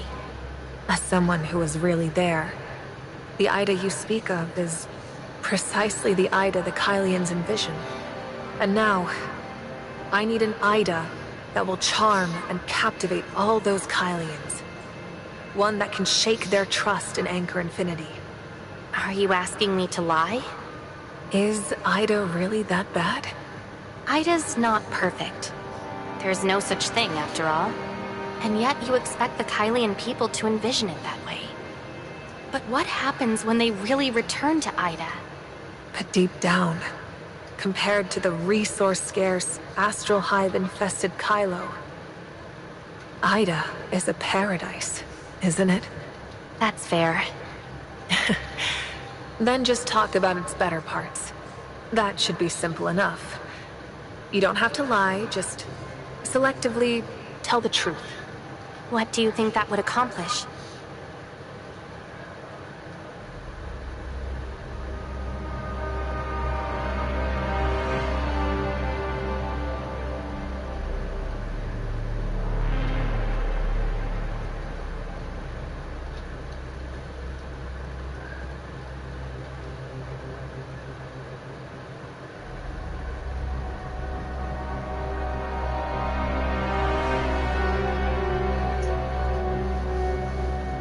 I think the worst outcome of this negotiation would be having to take over a Kylo plunged into chaos after Anchor Infinity's fall. I can force Anchor Infinity's executives to sign whatever contracts I want, use Lana to control every spaceship and machine. But I can't control the minds of the populace. There are far too many unknowns in the new Project Ark. I can't allow the Kylian people to pin their hopes on planet Noah. If this all goes awry, I can only assume the Order's destruction. If that is our alternative, well, I'd rather all Kylians be homecomers. Is this the only way? Would you really rather watch Kylo descend into chaos and slightly compromise your conscience? Would you really do that to the Kylians? I certainly don't want that, and neither would Hycross. But out of curiosity, how far against your conscience are you willing to go for this bargain? If I were in your position, I wouldn't strain my conscience over something so minor. It's the rational choice that best serves public interest. But if you were in my shoes, I'm afraid your conscience would have killed you far more efficiently than any assassin. Anchor Infinities tried to assassinate you? Don't take that tone with me. You make it sound like I'm some weakling who needs your protection. I actively chose to leave my family's sanctuary. It was only by my own prowess and hard-fought competition that I won command of the fleet destined to drown in the universe. Drown? That's a far cry from the Hope Fleet's legendary reputation, isn't it? I've revitalized the Hope Fleet, once ravaged by Anchor Infinity. I was born to be its commander. Only I can complete Project Astralis, fulfilling the hopes of so many. No one, not even Anchor Infinity, can stand in my way. The stars will ultimately be my badge of honor. That's some terrifying strength you've got. I appreciate the compliment. Now it's your turn to take the stage, Ida Visitor.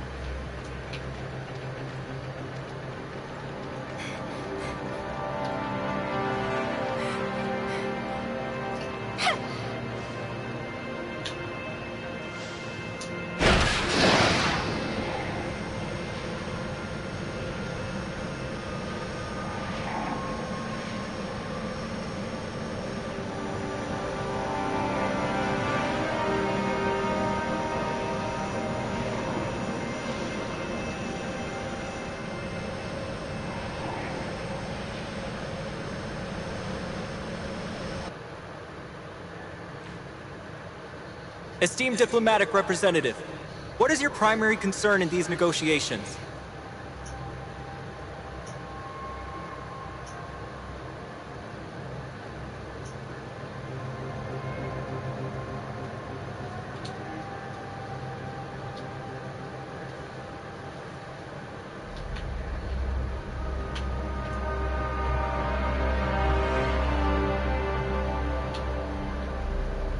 I believe our top priority should be establishing a stable connection between Kylo and Ida.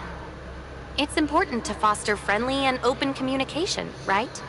Kylians who wish to return to Ida may do so, and those from Ida who wish to visit Kylo will find themselves welcome. It's completely valid to argue that communication can't solve all problems. But I've found that communication is always preferable to silence. What are your thoughts, Mr. Rafa? I wholly agree with your perspective. That's why we're here to negotiate today, after all. A friendly, open dialogue between your Ida and my Kylo. Well, in that case, when do you plan to reopen the passage to Ida, Mr. Rafa? I recall it was closed prior to my imprisonment, though you may correct me on that.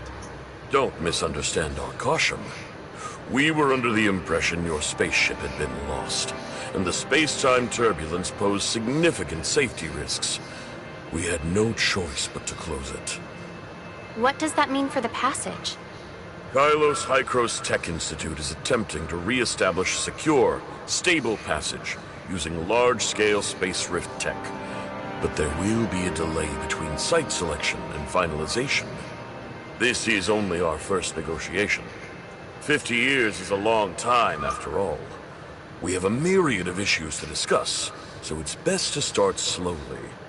But most importantly here is the relationship between Kylo and Ida. What kind of interactions will we have in the future? And how will those shape our communication? Relationships are mutual. If the Kylians are willing to maintain a friendly and open attitude, so too are the Idans. Your understanding is appreciated. Thank you both for your responses. I hope today's negotiations will prove fruitful.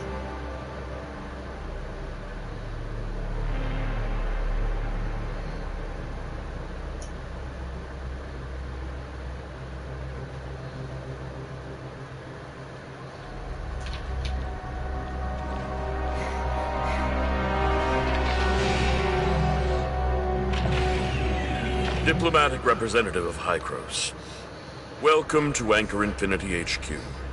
I apologize, on all our behalf, for my previous abrupt departure, and of course, for our inadequate hospitality.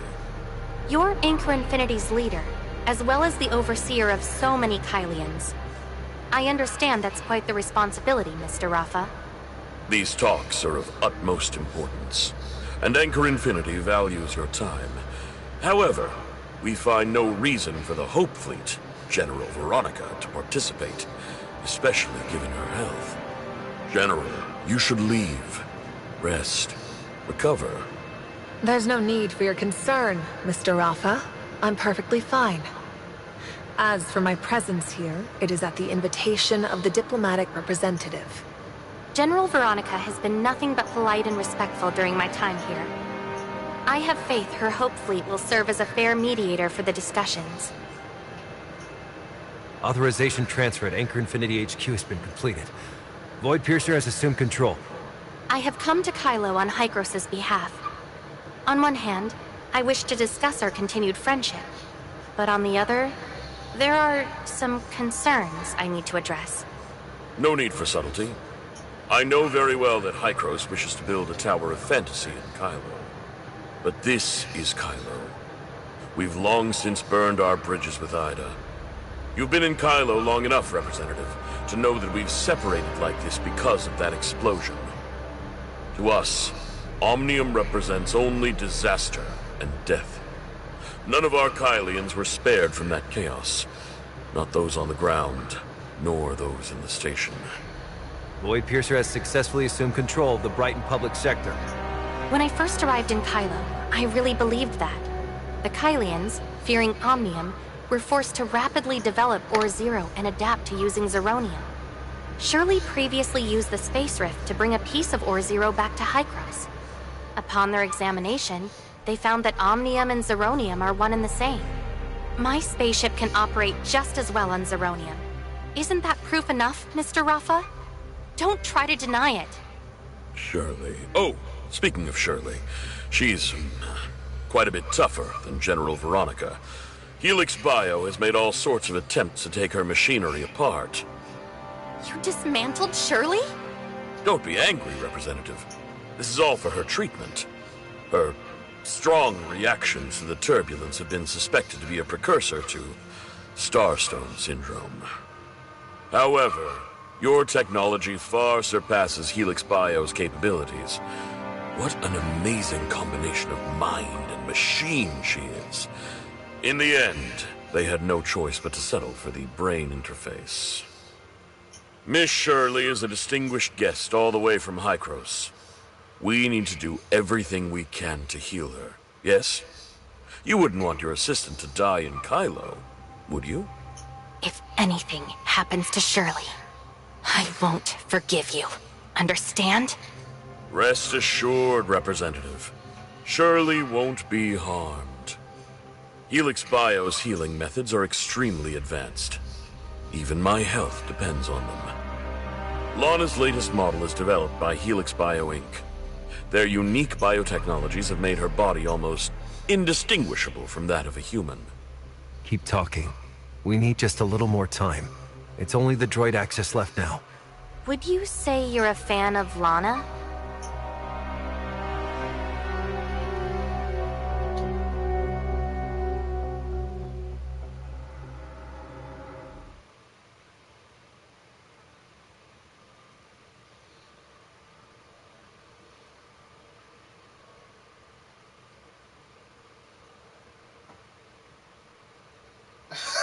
Dang. They're off with his head, I guess.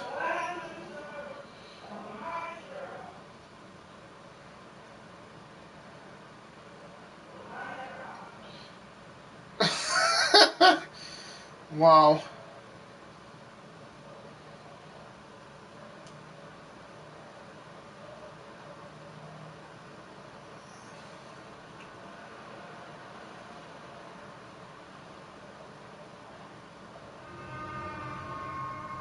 So was that only a droid? Negotiations just began, and Shirley is still in Helix Bio's hands.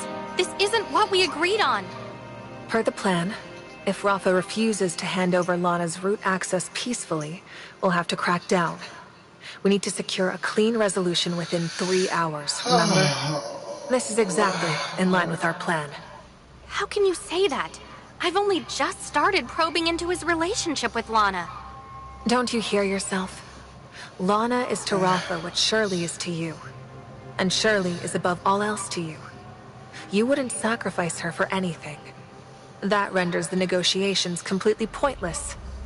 Rafa would never willingly hand over Lana's server key. It seems Rafa and I know you better than you know yourself. Per the plan, if the negotiations fail, we should save as much time as possible. My method is the most time efficient. 3 hours and 5 minutes gone. And counting. I'm certain that counterattacks are well underway. How much longer do you insist upon wasting our time? Don't worry. I've already made sure Shirley's safe. What Rafa said earlier was just to get under your skin. He was trying to steer the negotiation his way. General Veronica, although this Rafa is a machine puppet, it isn't necessarily being remotely piloted. I believe it's very likely Rafa himself. You knew about the puppeteering? No, I didn't know. But there have always been these subtle, unnatural things about Rafa. Instinctually, something was off about it, but I just couldn't decipher what. For instance, there have been 4 attempts on his life. Though the assassins were direct and he sustained life-threatening injuries on 2 occasions, he always manages to recover within a week. So he's just a brain in a machine? He seeks to obtain Shirley's secrets about the Angel of Clemency. Likely as a guide to further merging human consciousness with machinery. Is his consciousness intact? Did we just destroy Lana's key with those bullets? And by the way, did you just find something? It's the chip from that puppet. It was buried in his head. With how specialized its design is, I doubt ordinary terminals can read it. The chip is merely a vessel for his consciousness. Lana has ensured his true data source has escaped to an alternate location. That's where Lana's server must be hidden. Minister Nanto, how many people heard those gunshots just now? I had Droid Tom submit a fault report. Anyone who heard the gunshot will assume it was just a circuit failure. Well handled. The press conference will proceed as scheduled in 3 hours, with both the diplomatic representative and I in attendance. As planned, I'm counting on you to handle everything outside this meeting room until then. I'll ensure the plan is executed smoothly. Even if a few reckless people or troops try to interfere, it won't amount to anything. Diplomatic representative, the Brighton Zone is currently under Void Piercer's control. Have you found any leads on Bagus and Shirley? Nem's got a lot on her plate right now. Why not take this opportunity to play to your strengths and interrogate Helix Bio's executives? Thank you for the suggestion.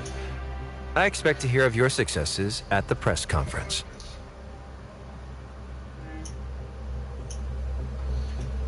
Let's go.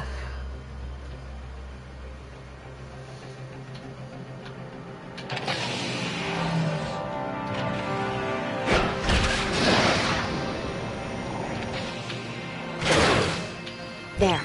He should have escaped that way.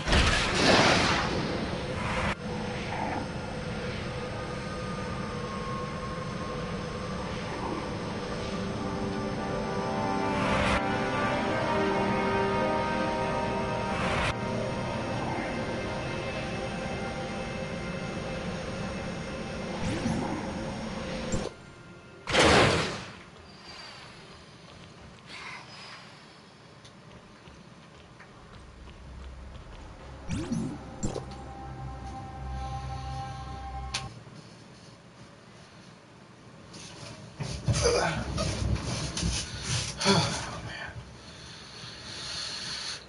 Oh, boy.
My game, react. What the heck?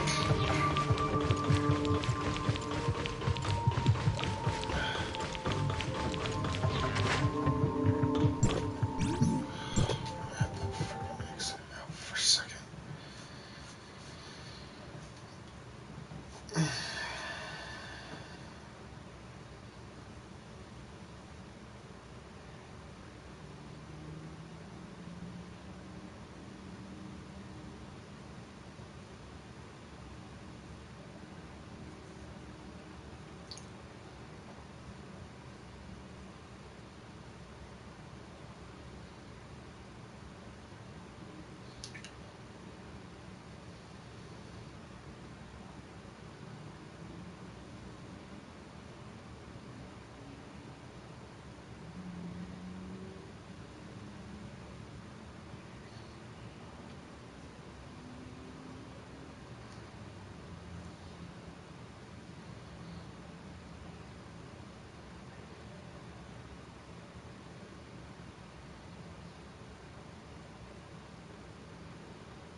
think Nem's guiding us with these purple lights. There we go. She must not be able to reach us.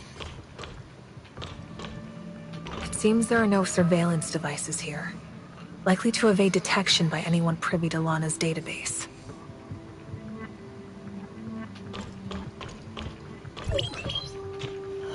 There we go. Now we're getting somewhere.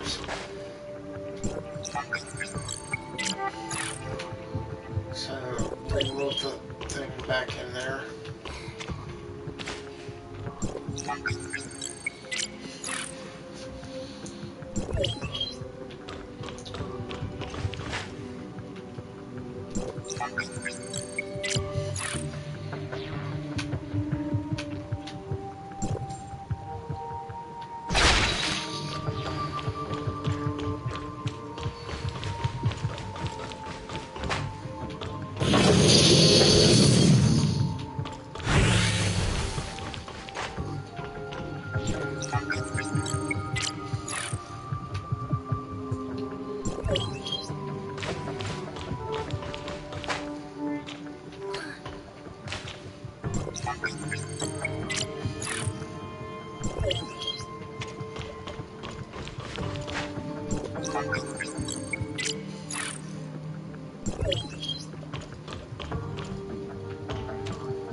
Rafa? Don't get it wrong.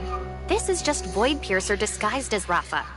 We found mechanical parts of a machine puppet, so we had Void Piercer temporarily pose as Rafa. Convenient, isn't it? So, have you already obtained Lana's root access? You really believe Rafa would commit suicide? That Lana would just disappear? When Lana said the upgrade was complete, I couldn't help but think there's something more to it. We're well aware of these concerns. Currently, there are many urgent matters to handle. We'll have to revisit these issues once we get through today's mess. I understand. Then, we need to talk about Kylo's future. Aglaya's consciousness has been restored, and I've confirmed with her that she's never met you. So she's not the person you're looking for. She's awake? Where is she? Could her Starstone syndrome be cured? She was frozen for too long. Her body is extremely weak. I'm sorry, but she can't appear for now. I appreciate your concern. I'll make sure to relay it to her. What I'm about to say represents the position of Aglaya, my aunt, and the legal heir of Apex. The Apex businesses that Anchor Infinity seized must be returned to Apex. Ore-Zero Mining, RoboCore Inc., and Voyage Innovations are all closely tied to Project Astralis. The Hope Fleet will assume full control, but it will temporarily remain under the Anchor Infinity in name only. Astral Harvest, Helix Bio Inc., Echo and others will all be handed back to Apex. I believe Helix Bio's research will help in treating Miss Aglaya. RoboCore Inc. used to be a subsidiary of Apex, and played a crucial role in my aunt's work developing Lana. I won't just give it up like that. Also, the director Johannes has already agreed to join Apex. RoboCore Inc. supplies Lana with the servers and controls the spaceship's navigation system, so it can't be handed over to you. Aglaya is still weak. Wait until her body recovers, and I will negotiate with her in person. I also think we should wait for Aglaya's recovery. She'll certainly have a ton of important suggestions when it comes to Lana. Why don't we focus on what to say at the press conference for now? Right now, there are 3 critical issues we should address. First, we need an explanation for Rafa's exit. Second, we must confirm that Kylo will reopen the passage and establish stable communication with Ida. Finally, we have to halt the new Project Ark that Rafa announced. This is a matter of safety for the Kylians. The project's future is too uncertain, and it just isn't suitable to continue it right now. Aren't you coveting Kylo's space rift technology anymore? That's not the most important mission to me right now. Once the passage reopens, I'll discuss it with my superior again. After all, Kylo isn't the same anymore. It seems Mr. Nanto has no objections. Then let's hold a press conference. I am Rafa Garcia, President of Anchor Infinity. Today, I hereby officially announce that, due to health concerns,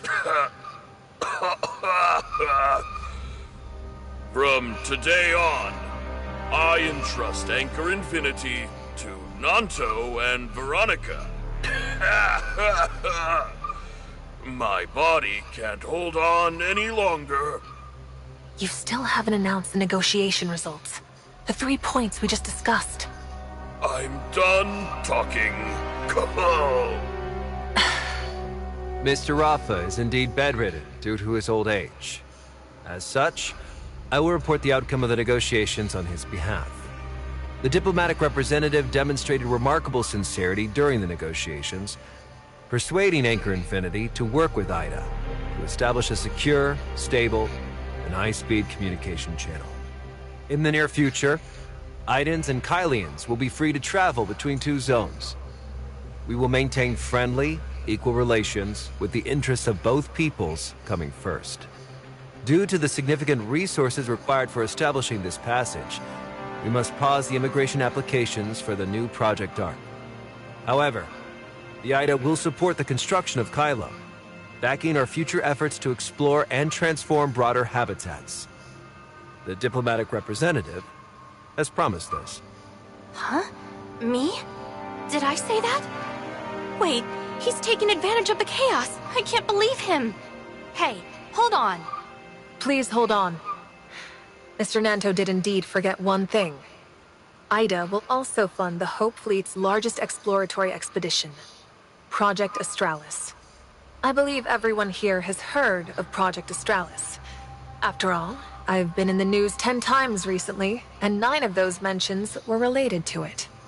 In the past, many believed the Hope Fleet acted recklessly, and that the project was merely squandering Kylo's precious resources and energy, even ultimately being a burden on Kylo itself. But we still have a second round of negotiations, which will cover Ida's specific funding plans for Kylo, and the construction plans for the new Tower of Fantasy. A new Iden diplomatic representative delegation is about to arrive in Kylo to commence broader negotiations. what? Another delegation? That concludes today's press conference. Thank you, everyone. Nice save, Nem. If I really promised the Kylians so many resources and can't deliver, Plotty? No, Papa definitely won't let me off the hook.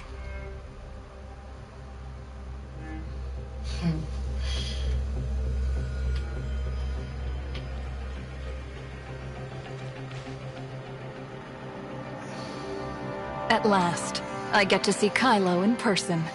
Hello, I am Plotty, an authorizer of Hykros. Authorizer, thank you for all your hard work. I'll handle what comes next. You can rest now. I thought Nem was only bluffing back then, but you've actually shown up. It's all thanks to Void Piercer. After she took control of all the equipment in Kylo, she immediately restarted the Space Rift and told me to come assist. That request for a second round of negotiations just now, it came from you? Yes. The authorizer departed in too much haste and is not a professional diplomat, so they may not have fully understood their responsibilities. You cunning Idens. You've outwitted us. Given Kylo's situation, even if Ida is in poor shape, what we're about to do should rightly be called assistance. It's not a good place to talk. Let's head inside.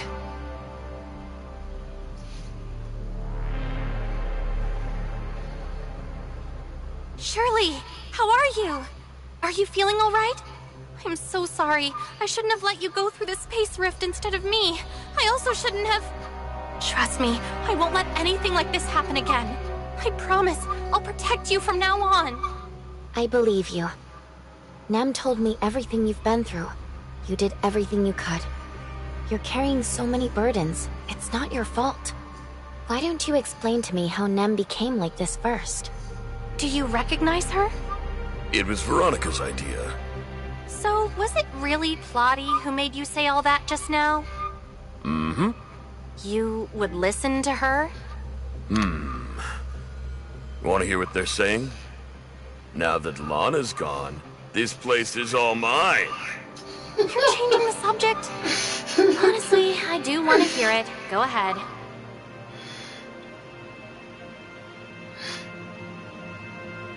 Surrender the Space Rift technology and cooperate with us to construct the Tower of Fantasy. Those are the only demands Hykros has. So you want us to reenact the disaster from 50 years ago?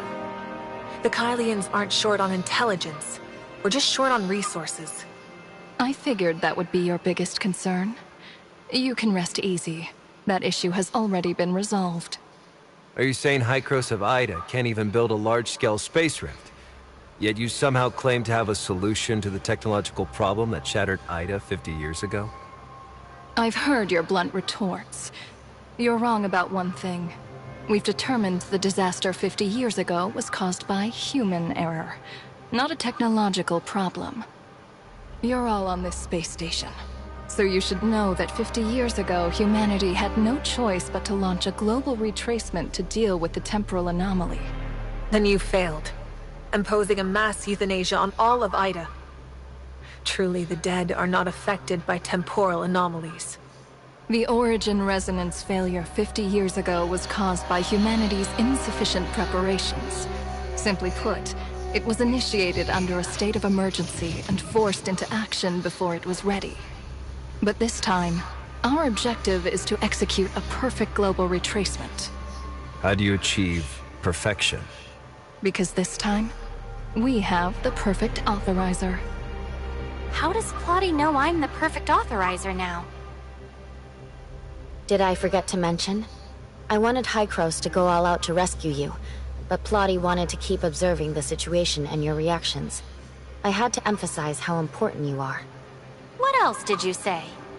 She threatened me, saying that if I didn't reveal everything I knew, she'd abandon the rescue mission. You fell for her threats? The one threatening me was Papa. You can't reason with a lunatic. I've run the numbers. There's a 90% chance Papa will make whatever choice she wants to, and the other 10% is because of Plotty's presence. So Plotty knows about it? Yes, but she's very rational. She didn't tell anyone. Even if everything you said was true, building the Tower of Fantasy, connecting with Ida, and ultimately allowing Kylians to return home.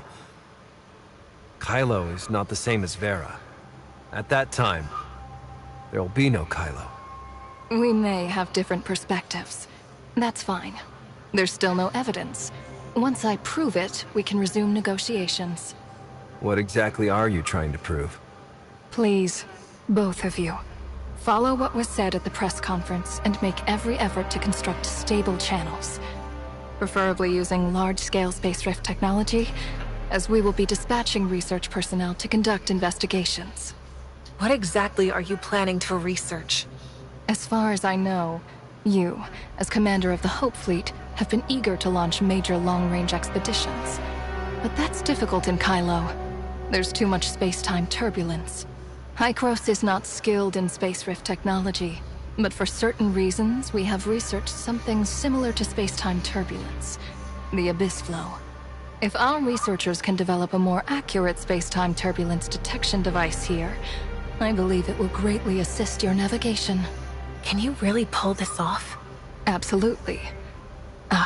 But we'd need to work closely with Kylo's researchers. Knowledge only progresses through collaboration. Moreover, to learn as much as possible about space-time turbulence, it would be best to conduct research across different corners of Kylo's space. We may also need to ask Kylian Hykros to construct several large-scale space rifts. We can only allow limited sharing of research results. Key research milestones must be completed independently by the researchers from Kylo. The Space Rift Technology team currently belongs to Apex. And Apex will assign a representative to provide detailed terms of cooperation. We can discuss this further at our next negotiation. My aunt still needs me to look after her, so I must take my leave. He went to see Aglaia. Should we go see her too? Us? Probably not. She doesn't know us. To her, we probably look more like enemies right now. Well, since Plotty's here, let's relax a bit and dump our burdens on her. You noticed I'm feeling uneasy? Did my attempt to comfort you come off that stiff? Lana's words, upgrade complete. They scare me. I've searched all of Kylo, but Lana has vanished completely. The only place I can't reach right now is Planet Noah, because it's surrounded by space-time turbulence. She's surely hiding there. For now, we can leave everything to Plotty. We won't be able to get anywhere near Planet Noah until her space-time turbulence detection system is finished. I want to have a chat with Plotty once she comes out.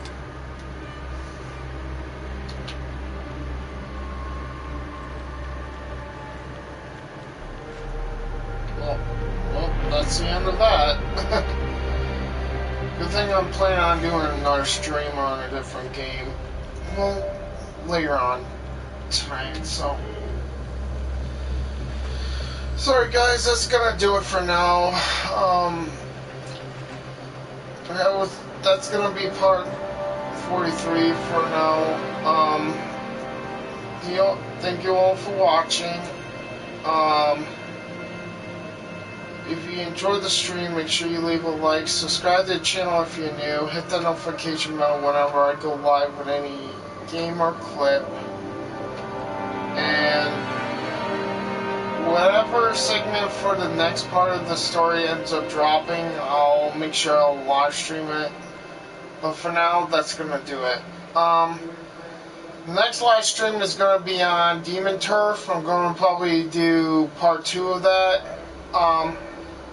That will be more action-packed than what was going on with this at the moment. Till next time, thank you for watching. Have a great day or night wherever you live, and hopefully I'll see you next time. Bye-bye. Have a good one.